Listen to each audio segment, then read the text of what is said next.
Virksomheden er jo startet 7 år tilbage og startede i min mors køkken, men med en idé om at lave verdens bedste lakrids. Og så er det jo løbet med fuld fart fra mig selv til 100 ansatte på 7 år.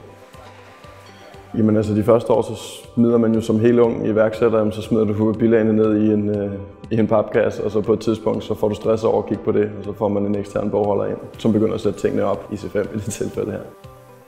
Klart, at i løbet af en vækst som den her, vi alle sammen lægger kompetence på, jamen så kommer der en masse ting, der så skal tage stilling til. Det er typisk produktionsstyring, det er lærerstyring, yderligere KPI, som jeg skal fodres med.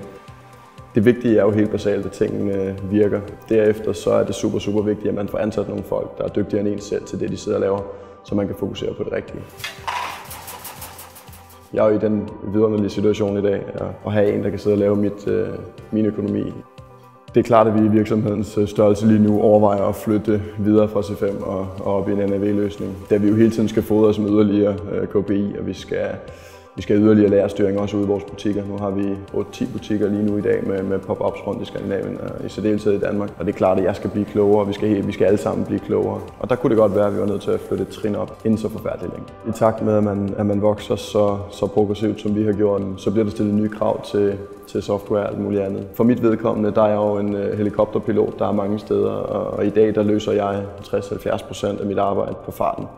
Så en tabletløsning for mig ville være helt optimalt at kunne få mine tal hurtigt og elegant. I takt med, at online-salget vokser så meget, som det gør, så vil det også være interessant at få en integration til økonomiprogrammet den vej rundt.